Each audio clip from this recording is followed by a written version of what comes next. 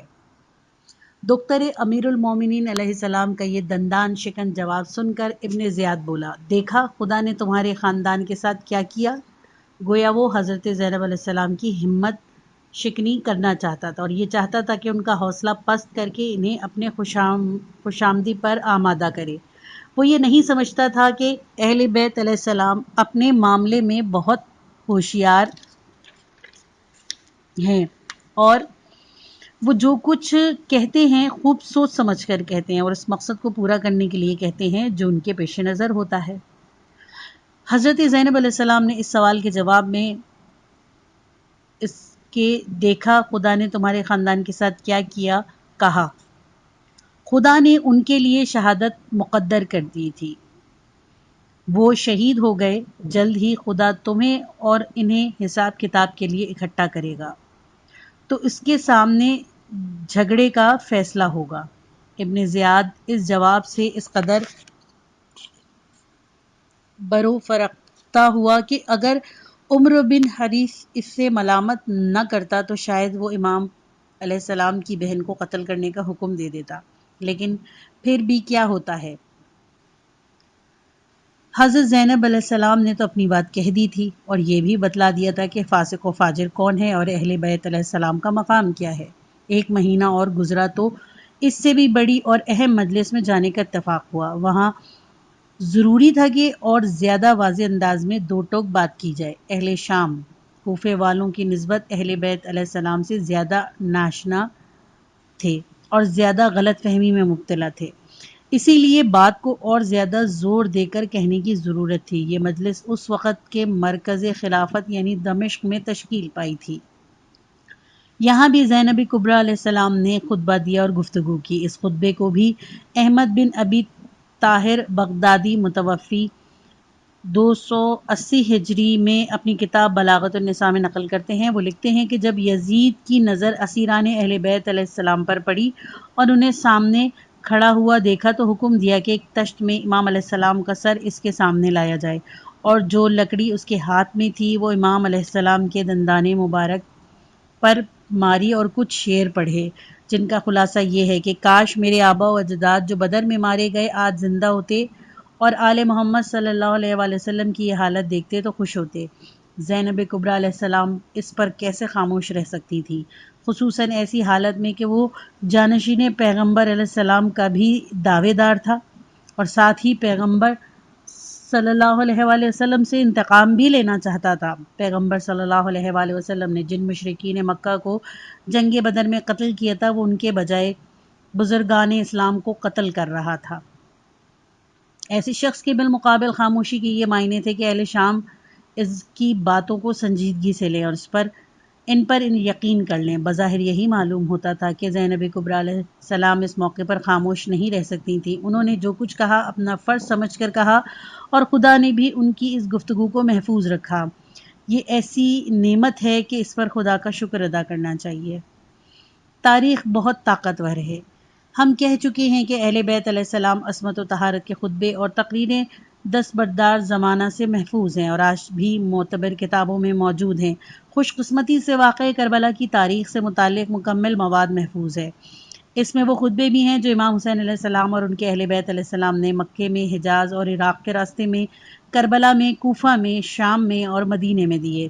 وہ گفتگو ہے جو متفرق لوگوں کے استفسار کے باوجود استفسار کے جواب میں امام علیہ السلام اور اہل بیت علیہ السلام نے کی۔ وہ رجز ہیں جو امام علیہ السلام اور آپ کے اصحاب نے دشمن کے مقابلے میں روز عاشورہ پڑھے۔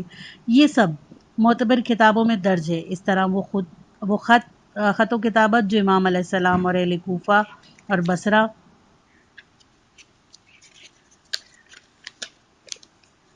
کے مابین ہوئی، وہ خطوط بھی جو یزید نے ابن زیاد کو، ابن زیاد نے یزید کو اور عمر بن سعد کو، اور عمر بن سعد نے ابن زیاد کو اور ابن زیاد نے حاکم مدینہ کو لکھے۔ اس مواد کی مدد سے سانحہ عاشورہ سے متعلق ہر واقعے کی پوری تفصیل بیان کی جا سکتی ہے اور کسی دوسرے مواد کی قطعاً کوئی ضرورت نہیں رہتی۔ جب یزید نے ابن زیاد کو خط لکھ کر عراقین یعنی کوفہ و بصرہ کا حاکم مقرر کیا تھا تو لکھا تھا کہ مجھے اطلاع ملی ہے کہ مسلم بن عقیل مسلمانوں میں پھوٹ ڈالنے کے لیے کوفہ آئے ہیں۔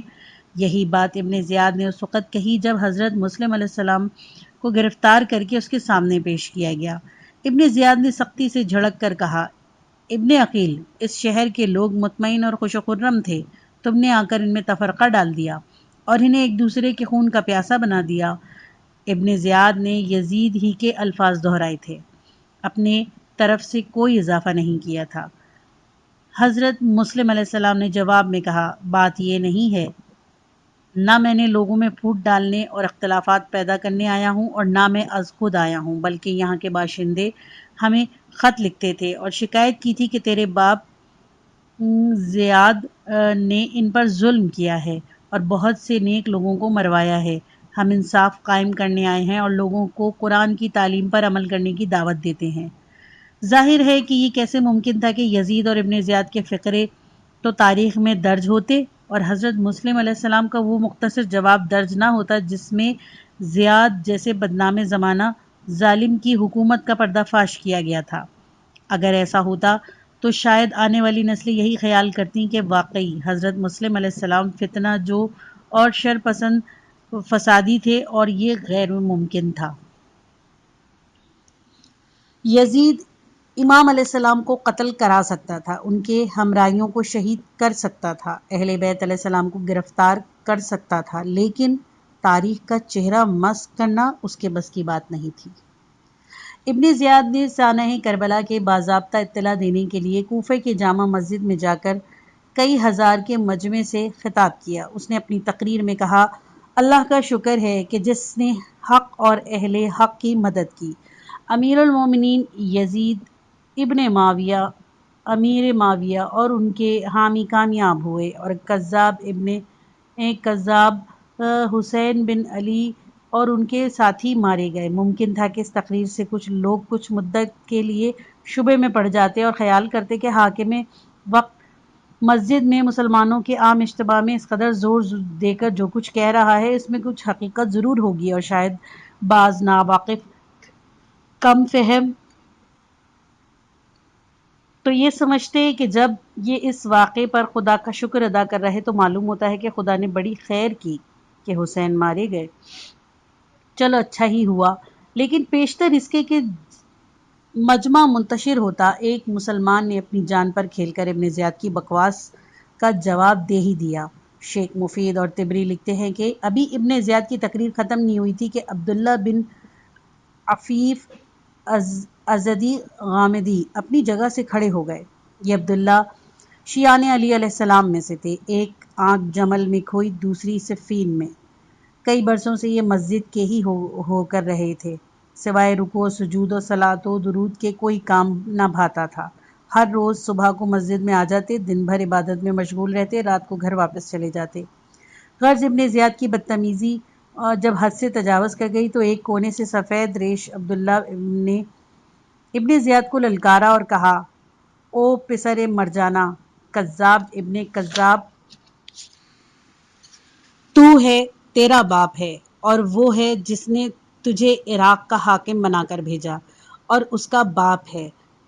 تم لوگ فرزندان پیغمبر صلی اللہ علیہ وآلہ وسلم کو قتل کرتے ہو اور پھر حق و صداقت کا نام لیتے ہو۔ حاضرین پہ گویا بجلیاں گر گئیں۔ شہادت حسین علیہ السلام کا اعلان کیا کم تھا کہ اس پر عبداللہ کا دھماکہ خیز جواب اس سے بڑھ گیا۔ کربلا کی روح ملوکیت کا چہرہ صحرا میں نوچ آئی۔ اب مسجد میں برسر عام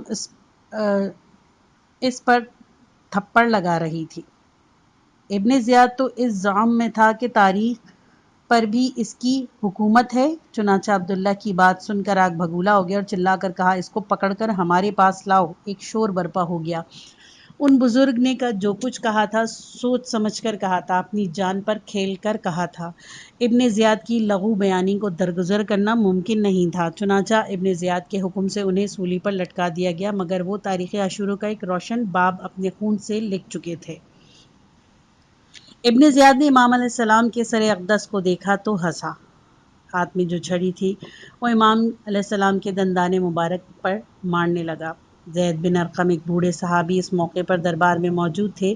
انہوں نے جو دیکھا تو ابن زیاد سے کہا، اپنی چھڑی ان کے ہونٹوں سے ہٹا۔ خدائے واحد کی قسم، میں نے سینکڑوں بار رسول اللہ صلی اللہ علیہ وآلہ وسلم کو اپنے لب ان لبوں پر رکھتے ہوئے دیکھا ہے۔ یہ کہا اور دھاڑے مار کر رونے لگا۔ ابن زیاد شاید سمجھ رہا تھا کہ یہ بھی ممکن ہے کہ کوئی مسلمان بھی رہے اور فرزندان رسول صلی اللہ علیہ وآلہ وسلم کو قتل بھی کرے، مسلمان بھی ہو اور بانیان اسلام کے دروغوں بھی گردانے، اسلام کے پیاروں کا خون بھی بہائے اور تاریخ میں مسلمان بھی کہلائے۔ دربار یزید میں حضرت زینب علیہ السلام کا خطبہ۔ اب ہم زینب کبریٰ علیہ السلام کی اس تقریر پر نظر ڈالتے ہیں جو انہوں نے یزید کے دربار میں کی تھی۔ یہ تقریر بلاغت النساء میں موجود ہے۔ ذکر اس تقریر کا تھا، درمیان میں تاریخ کی اہمیت کی بات آ گئی تھی۔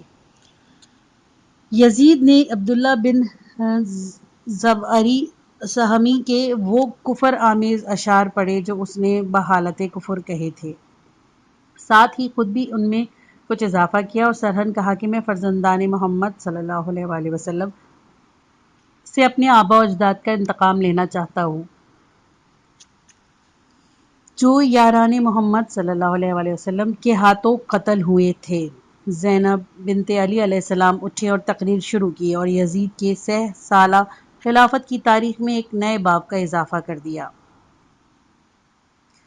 اللہ اور اس کے رسول نے سچ کہا ہے کہ جو برے کام کرتے ہیں ان کا انجام یہ ہوتا ہے کہ وہ خدا کی نشانیوں کو جھٹلانے لگتے ہیں اور ان کا مذاق اڑاتے ہیں۔ یعنی تو جو آج خدا کی نشانیوں کو جھٹلا رہا ہے اور ان کا استخفاف کرتا ہے، اور جس طرح مکے کے بت پرستوں نے جنگ احد میں کچھ مسلمانوں کی شہادت سے خوش ہو کر گیت گائے تھے، تو بھی فرزندان رسول صلی اللہ علیہ وآلہ وسلم کی شہادت سے خوش ہو کر شعر خوانی کر رہا ہے اور رسول خدا صلی اللہ علیہ وآلہ وسلم سے انتقام کی باتیں کر رہا ہے، تو تیرا یہ حال کیوں ہے اور یہاں تک نوبت کیسے پہنچی؟ یہ سب تیرے اعمال کی شامت ہے۔ جو شخص گناہوں پر اصرار کرے گا وہ قرآنی فیصلے کے مطابق ایک دن آیات خداوندی کی تکذیب کرنے لگے گا اور ان کا مذاق اڑانے لگے گا اور عذاب جہنم کا مستحق ہوگا۔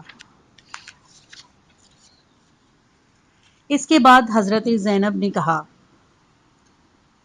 یزید، تو نے جو ہمارے لیے زمین و آسمان کے سب راستے بند کر دیے کہ آج ہم قیدی کی طرح ادھر ادھر سے ہنکائے جا رہے ہیں، تو کیا سمجھتا تھا کہ اس سے ہم کچھ ذلیل ہو گئے ہیں یا تجھے کچھ عزت مل گئی ہے؟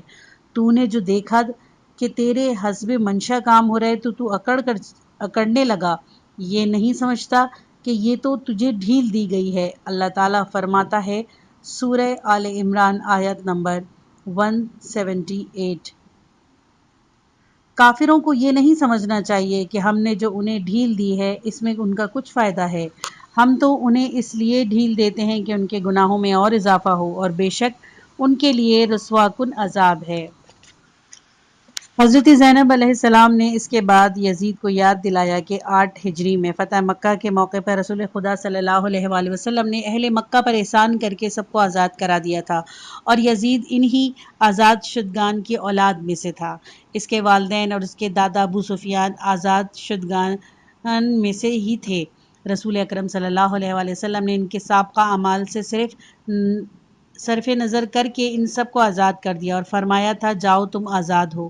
بنت رسول صلی اللہ علیہ وآلہ وسلم نے اپنے خطبے کے دوسرے حصے میں اسی دن کی یاد کو موضوع سخن بنایا اور کہا، اے آزاد شدگان کی اولاد، یہ کہاں کا انصاف ہے کہ تو اپنی عورتوں کنیزوں کو تو پردے میں رکھتا ہے اور بناتے رسول صلی اللہ علیہ وآلہ وسلم کی بے پردگی کرتا ہے۔ انہیں دشمنوں کے ہاتھ میں چھوڑ دیا ہے کہ وہ انہیں اونٹوں پر بٹھا کر شہر بر شہر گھمائیں، ان کا کوئی دیکھنے والا اور پوچھنے والا تک نہیں۔ اس کے بعد کہا کہ جو ہمارا دشمن ہے وہ ہم سے کینہ کیوں نہیں رکھے گا؟ تو بڑی بے باکی سے کہتا ہے کہ کاش میرے بزرگ جو بدر میں قتل ہوئے آج موجود ہوتے۔ تجھے خوف خدا نہیں ہے؟ تو نے ابو عبداللہ کے دانتوں پر چھڑی ماری ہے، ایسا کیوں نہ ہوتا؟ تو آل رسول صلی اللہ علیہ وآلہ وسلم اور آل عبد المطلب علیہ السلام کے درخشاں ستاروں کا خون بہا کر پہلے ہی شرم و حیا سے ہاتھ دھو بیٹھا ہے۔ تجھے معلوم ہونا چاہیے کہ جلد ہی تجھے بھی خدا کے پاس جانا ہے۔ اس وقت تو تمنا کرے گا کہ کاش تو اندھا اور بہرا ہوتا اور یہ نہ کہتا کہ آج میرے بزرگوں کے لیے خوشی کا دن ہے۔ اس کے بعد بنت رسول اللہ صلی اللہ علیہ وآلہ وسلم نے دعا کرتے ہوئے کہا کہ خدایا جنہوں نے ہم پر ظلم کیا تو ان سے ہمارا انتقام لے۔ پھر یزید سے مخاطب ہو کر کہا، اے یزید، تو نے خود اپنے ہی ہاتھوں سے اپنی قبر کھود لی۔ تو جلد ہی رسول خدا صلی اللہ علیہ وآلہ وسلم کے پاس جائے گا اور اپنی آنکھوں سے دیکھے گا کہ فرزندان رسول صلی اللہ علیہ وآلہ وسلم بہشت بری میں ہیں، اور یہ خدا کا وعدہ ہے۔ اور جو خدا کی راہ میں قتل ہو گئے انہیں مردہ تصور نہ کرو، وہ زندہ ہیں، انہیں خدا کے یہاں رزق ملتا ہے۔ یزید جب خدا حاکم ہوگا اور حضرت محمد مصطفیٰ صلی اللہ علیہ وآلہ وسلم منصف ہوں گے، اس وقت تیرے باپ سے جس نے تجھے مسلمانوں پر مسلط کیا باس پرس ہوگی، اور اس روز معلوم ہوگا کہ ظالموں کو کیا سزا ملتی ہے اور کس کا برا انجام ہوتا ہے۔ اے دشمن خدا، قسم ہے خدا کی، میں تجھے بہت گھٹیا سمجھتی ہوں اور تجھے اس قابل بھی نہیں سمجھتی کہ تجھے سرزش کروں، مگر کیا کروں، سینے میں آگ لگی ہوئی ہے، آنکھوں سے آنسو رواں ہیں۔ تجھے سرزش کرنے سے ہمارے شہید واپس نہیں آ جائیں گے۔ میرے بھائی حسین علیہ السلام قتل کر دیے گئے۔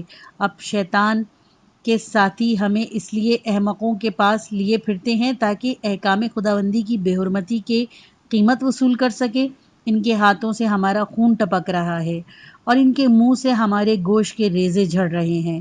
پاک شہیدوں کے لاشیں بھیڑیوں اور بیابانی درندوں کے حوالے کر دیے گئے ہیں۔ ممکن ہے آج تجھے خون بہا کر کچھ فائدہ ہوا ہو، لیکن کل یوم حساب میں تو گھاٹا ہی گھاٹا ہے۔ اس دن تو اعمال کا حساب دینا ہی ہوگا، اور اس دن تو اور تیرے گماشتے آپس میں ہی لڑیں گے۔ اس دن تجھے معلوم ہوگا کہ تیرے باپ نے تیرے لیے سوائے اس کے کچھ نہیں کیا کہ تجھے فرزندان رسول صلی اللہ علیہ وآلہ وسلم کے قتل کا موقع فراہم کر دیا۔ بخدا میں اللہ کے سوا کسی سے نہیں ڈرتی اور اس کے سوا کسی سے شکایت نہیں کرتی، مگر تو خواہ کچھ بھی کر لے یہ رسوائی کا داغ دھل نہیں سکتا۔ دختر زہرا علیہ السلام نے آخر میں خدا کا شکر ادا کیا اور کہا، شکر ہے اس خدا کا جس نے سرداران جنت کو بہشت بری میں جگہ دی، وہ ان کے درجات اور بلند کرے گا اور ان کا فضل ان کے مزید شامل حال ہو۔ خدا ہر چیز پر قادر ہے۔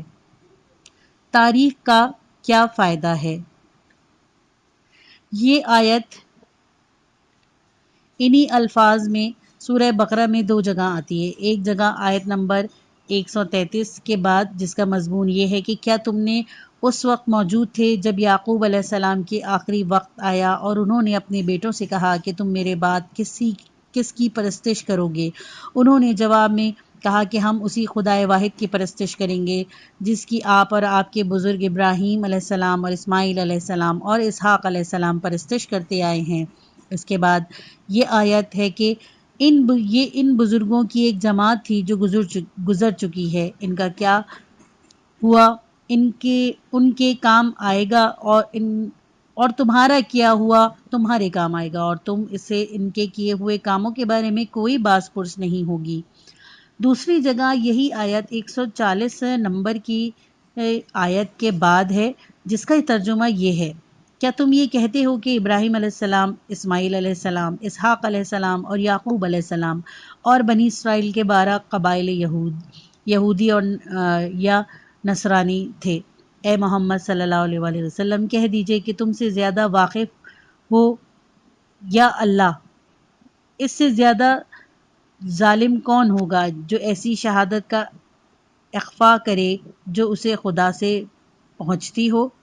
اللہ تمہارے اعمال سے بے خبر نہیں ہے۔ اس کے بعد پھر وہی آیت ہے: یہ ان بزرگوں کی ایک جماعت تھی جو گزر چکی ہے، ان کا کیا ہوا ان کا کیا ہوا ان کے کام آئے گا، اور تمہارا کیا ہوا تمہارے کام آئے گا، اور تم ان سے کیے ہوئے کاموں کے بارے میں کوئی باز پرس نہیں ہوگی۔ ہم نے اب تک واقعات عاشورہ کے ضمن میں متعدد نیک، دلیر، جانثار اور مومن و متقی حضرات کا تذکرہ کیا، اور راہ خدا میں ان کے عزم و استقلال، شجاعت و جواں مردی، جرأت و ہمت، صبر و رضا، اخلاقی بلندی پر روشنی ڈالی۔ اس طرح گناہ گار و سرکش، دروغ و مفتری لوگوں کے نام بھی لیے ہیں، اور ان کی بد فطرتی اور بدکاریوں کی طرف اشارہ کیا ہے۔ صالح اور سعادت مند افراد پر درود و سلام بھیجا، اور ذبوں فطرت اور بد خصلت لوگوں پر نفرین بھی کی ہے۔ لیکن اس کے باوجود کہ اسلام میں شہیدوں اور راہ حق میں جان دینے والوں پر درود بھیجنا، ان لوگوں پر جنہوں نے ان بزرگوں کے خلاف تلوار اٹھائی اور انہیں قتل کیا، لعنت کرنا ایک مستحسن فعل اور اچھی بات ہے، لیکن اتنی سی بات سے دین و دنیا کی بھلائی اور کامیابی حاصل نہیں ہو سکتی۔ یہ بھی ضروری ہے کہ فکر و عمل میں نیکیوں کا طریقہ اختیار کیا جائے اور برے لوگوں کے طریقوں سے اجتناب کیا جائے، ورنہ پھر وہی بات ہوگی جو فرمان خداوندی ہے کہ یہ ایک جماعت تھی جو گزر گئی، نیک اور فرشتہ خصلت بھی گزر گئے، اور بد باطن اور بد خصلت بھی۔ انہوں نے جو کچھ کیا، اچھا یا برے کام کیے، اس کا بدلہ انہیں ہی ملے گا، نہ تمہیں۔ نیکوؤں کو نیکی کا اجر مل سکتا ہے، نہ بروں کی بدی کے تم ذمہ دار ہو۔ اس آیت کی اہمیت کی طرف توجہ دلانے کے لیے اسے سورہ بقرہ میں 10 آیتوں سے بھی کم کے فرق سے دہرایا گیا ہے۔ کسی کو صرف یہ کہہ کر مطمئن نہیں ہو جانا چاہیے کہ امام حسین علیہ السلام اور آپ کے اصحاب عظیم انسان تھے، اور ابن زیاد اور یزید اور اس کے کارندے برے اور بدراہ۔ یہ بھی ممکن ہے کہ کتنے ہی لوگ زبان سے تو امام حسین علیہ السلام کی روح مقدسہ پر درود بھیجتے ہوں، لیکن اپنے طرز فکر اور طرز عمل کے لحاظ سے ابن زیاد کی پیروی کرتے ہوں۔ کتنے لوگ ہیں جو ماضی کے برے لوگوں پر تنقید کرتے ہوں اور انہیں برا بھلا کہتے ہوں، لیکن خود رفتار و کردار کے لحاظ سے انہی برے لوگوں کی روش اختیار کرتے ہوں۔ اس میں کوئی شک نہیں کہ اہل حق کی تائید اور اہل باطل کی مخالفت جس طرح بھی ہو اچھی ہے، لیکن اتنی سی بات سے کوئی نیک نہیں بن جاتا، اور نہ بروں کے زمرے سے خارج ہو جاتا ہے۔ نیکوں میں شمار ہونے کے لیے ضروری ہے کہ ان کی روش اختیار کی جائے۔ صرف اس صورت میں یہ کہنا صحیح ہو سکتا ہے کہ میں نیکیوں کا طرفدار ہوں اور بدکاروں کا مخالف۔ قرآن مجید نے گزشتہ پیغمبروں کے قصوں اور اگلی قوموں کے سرگزشت کے بیان پر خاصی توجہ دی ہے، لیکن مقصد مسلمانوں کو فقط یہ بتانا نہیں ہے کہ حضرت موسیٰ علیہ السلام اچھے آدمی تھے اور فرعون برا تھا، یا قوم عاد و سمود بے راہ تھی اور فلاں قوم دوسری قوم راہ راست پر تھی۔ حضرت موسیٰ علیہ السلام اور دوسرے پیغمبران علیہ السلام یا نجران کے ان عیسائیوں کے اچھا ہونے سے جو بادشاہ یمن ذو نواس کے ہاتھوں مارے گئے تھے، یا ذو نواس اس کے برے ہونے سے مسلمانوں کو کیا فائدہ اور کیا نقصان؟ گزشتہ قوموں کی تاریخ بیان کرنے کا مقصد یہ ہے کہ مسلمان عوامل ان عوامل پر غور کریں جن سے بعض قوموں کو عزت اور سرفرازی نصیب ہوئی اور بعض دوسری قوموں کے حصے میں ذلت اور رسوائی آئی، اور ان باتوں پر عمل کریں جن سے قوموں کی سربلندی اور سرفرازی ملتی ہے، اور ان سے بچیں جن کی وجہ سے بعض قومیں عذاب الہی میں گرفتار ہو کر نابود ہو گئیں، اور اچھی طرح سمجھ لیں کہ خدائے لم یزل ولا یزل کی سنت کبھی نہیں بدلتی۔ اگر کوئی قوم کسی وجہ سے سرفراز ہوئی ہے تو وہ وجہ ہمیشہ سرفرازی کا موجب ہوگی، اور اگر کوئی قوم کسی سبب سے بدبختی کا شکار ہوئی ہے تو وہ ہمیشہ بدبختی کا ہی باعث ہوگا، تو وہ سبب ہمیشہ بدبختی کا ہی باعث ہوگا۔ یہ پارٹ ختم ہوا، کتاب کا اگلا حصہ نیکسٹ پارٹ میں سنیں۔